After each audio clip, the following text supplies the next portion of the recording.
L'Évangile de Jésus-Christ selon saint Luc, chapitre 6. Or il advint un Shabbat qu'il traversait des moissons, et ses disciples arrachaient et mangeaient des épis en les froissant de leurs mains. Mais quelques pharisiens dirent: Pourquoi faites-vous ce qui n'est pas permis le jour du Shabbat? Jésus leur répondit: Vous n'avez donc pas lu ce que fit David lorsqu'il eut faim, lui et ses compagnons, comment il entra dans la demeure de Dieu, prit les pains d'oblation, en mangea et en donna à ses compagnons, ces pains qu'il n'est permis de manger qu'aux seuls prêtres. Et il disait: Le Fils de l'homme est le maître du Shabbat. Or il advint un autre Shabbat qu'il entra dans une synagogue, et il enseignait. Il y avait là un homme dont la main droite était sèche. Les scribes et les pharisiens l'épiaient pour voir s'il allait guérir le Shabbat afin de trouver à l'accuser. Mais lui, connaissant leurs pensées, il dit donc à l'homme qui avait la main sèche: Lève-toi et tiens-toi debout au milieu.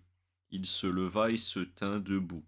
Puis Jésus leur dit: Je vous le demande, est-il permis le Shabbat de faire le bien plutôt que de faire le mal, de sauver une vie plutôt que de la perdre? En promenant alors son regard sur eux, tous, il lui dit: Étends ta main. L'autre le fit, et sa main fut remise en état. Mais eux furent remplis de rage, et ils se concertaient sur ce qu'ils pourraient bien faire à Jésus. Or il advint en ces jours-là qu'il s'en alla dans la montagne pour prier, et il passait toute la nuit à prier Dieu.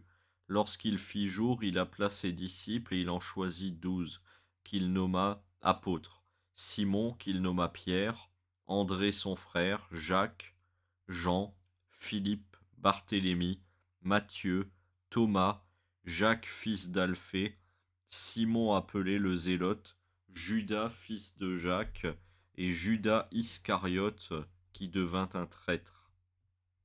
Descendant alors avec eux, il se tint sur un plateau.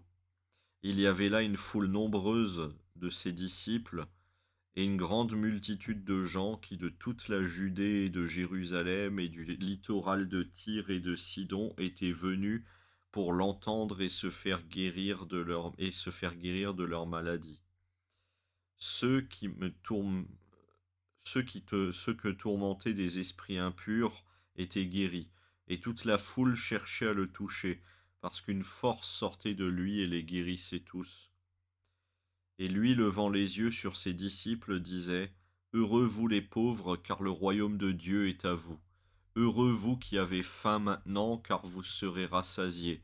Heureux vous qui pleurez maintenant, car vous rirez. Heureux êtes-vous quand les hommes vous haïront, quand ils vous frapperont d'exclusion et qu'ils insulteront et proscriront votre nom comme infâme à cause du Fils de l'homme. Réjouissez-vous ce jour-là et tressaillez d'allégresse, car voici que votre récompense sera grande dans le ciel. C'est de cette manière, en effet, que leur Père traitait les prophètes.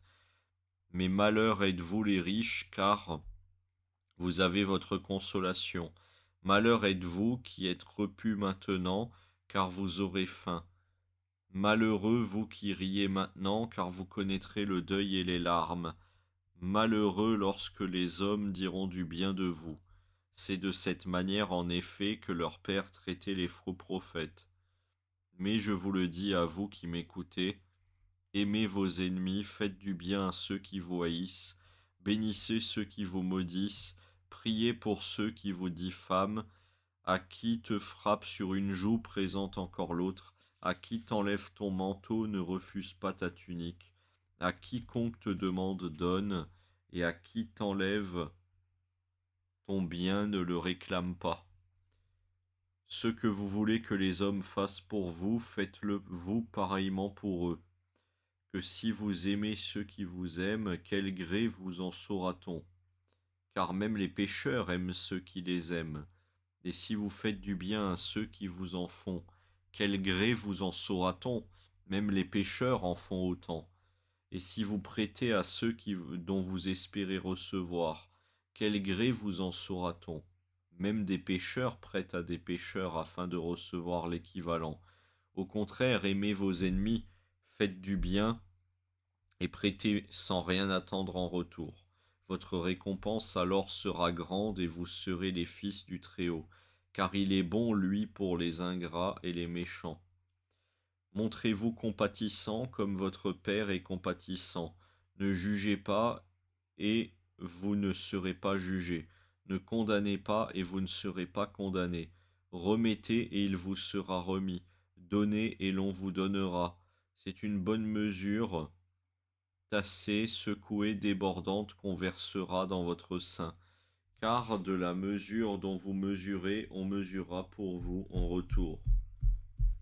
Il leur dit encore une parabole. Un aveugle peut-il guider un aveugle? Ne tomberont-ils pas tous les deux dans un trou? Le disciple n'est pas au-dessus du maître. Tout disciple accompli sera comme son maître.